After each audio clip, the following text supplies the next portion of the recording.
Kung ayaw niyong masaktan, lumabas na kayo sa live ni Mark Ramos. Masakit ito. Bakit to? Bayan ni Vico Soto. Oh, nako po, aray ko. Bayan ni Vico Soto, Pasig Motorcade ni Kibuloy Rodriguez Bato o nung PDP. Ayaw sila doon.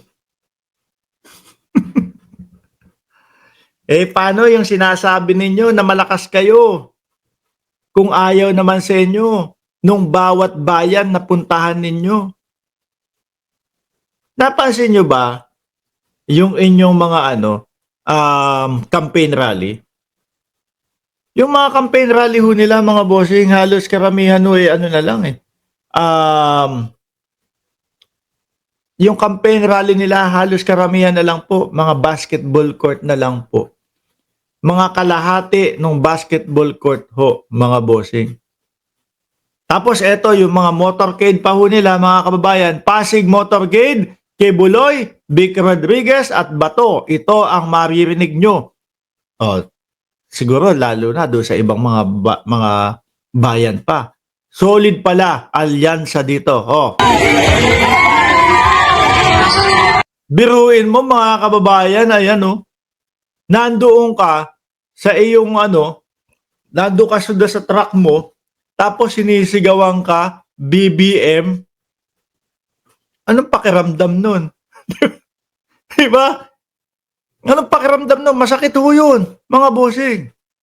BBM yung isinisigaw. Alam naman po natin na itong mga ito, ang sinusuportahan, si dating Pangulong Duterte, mga kababayan. Tapos nag-motorcade, ayan, ang sigaw ng mga taga-Pasig, BBM. BBM. Oh, tuloy. Aray, BBM. Habang umaandar ho, mga kababayan, yung motorcade nila, sinisigawan sila ng BBM. Ano ho ang ibig sabihin niyan? Hindi kayo welcome dito sa bayan ni Vico Soto. Pasig. Sabi ni Eseng Mariano, kailan kayo matatauhan, mga tanji na PDP? No? Sabi ni, may nagbobot-bot dyan. Hindi nyo pinapakita sa akin yung nagbobot-bot. Sabi ni Maxip, sisigaw ko dyan kay Vico at Bato. Solar. Oh. Sablay, mga DDS, may gana pang mag-motorcade. Sabi ni Ogs Quesada. Oh. Tuloy. Nung nakita nyo si Vic Rodriguez, sina Bato de la Rosa kanina, kasi parang meron sila ditong motorcade Sana sila. O yan, nung nakita nyo si Vic Rodriguez, si Bato de la Rosa, may motorcade sila. Ano po ang sabi ni ate? Kasi hindi sila lalaban. Hindi sila lalaban para sa ating bansa. Lalaban Ako po!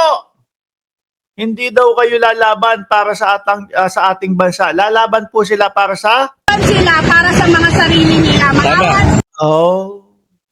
Ang ibig sabihin ni ate, lalaban sila para doon sa mga sinusuportahan nila.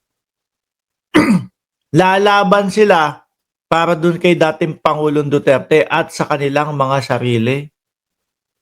Alam, di ba? Ng bawat Pilipino. Yung layunin nila kung bakit sila tumatakbo diyan po sa Senado. Di ba?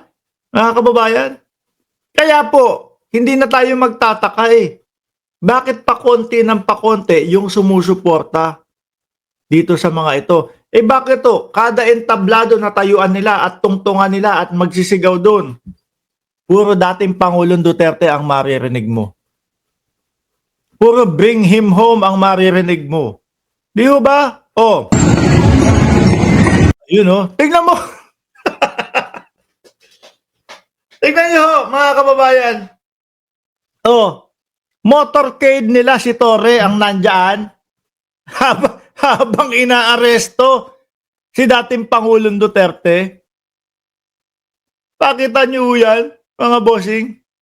Imbis na ho, ang ilatag nila dyan, plataforma nila, ipakita nila, eto, dito sa dito sa TV, nadala-dala nitong truck na to. Ito yung mga infrastruktura, ito yung mga batas na planong gawin ng PDP. Tapos ngayon si Torre ang ipinapalabas dyan yung pag-aresto kay dating Pangulong Duterte, mga kababayan.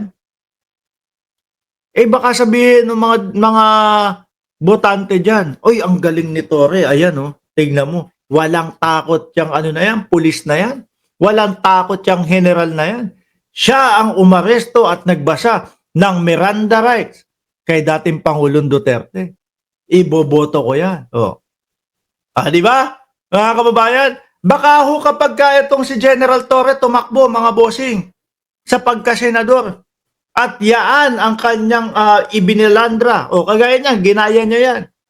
Ito, ako, si General Torre. O, ito yung mga nagawa ko. Papakita sa TV na yan. Ito ang mga nagawa ko. O, baka ho sabihin, ay okay pala si General Torre. Siya pala yung pulis na yun. Yung general na umaresto kay Kibuloy at kay dating Pangulong Duterte. Ay, boboto ko to. Di mo ba? Ang akala ho siguro nila, mga kababayan, pagka nilagay nila, ipinakita nila si General Torre habang inaaresto yung mga si dating Pangulo, magiging puntos nila, nagkakamali ho ata sila.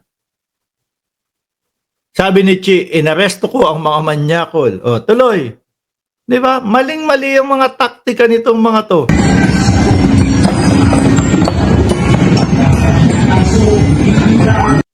Oh, di ba? Wala na. Meron pa. Jimmy Bondo. Wala naman din ho ito. Sabi ni Kian, 5.3 viewers.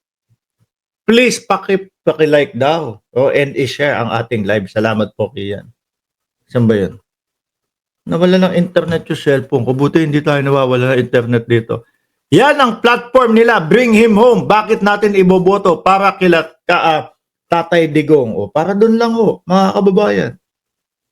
Di po ba? Tuloy natin. Meron pa ba? May mga kasama pa ba dito? Si Bato de la Rosa. Sabi ni Eseng Mariano, TAN-GA mga mag-analysis yung mga bugok na DDS na yan. Totoo naman no? Hindi, inaano kasi nila, tinutwist nila para para pumabor doon sa mga iniidolo nilang kumakandidato. Panay bring him home lang naman kasi sinasabi niyan. Sabi ni Ronald Paburada, dati akong Duterte, pero nang na-release na yung national ID, may nakita na agad akong mali. Ayaw daw niya sa korupsyon, pero sa national ID pa lang, sobrang mumurahin na yung ginamit na mga materyales.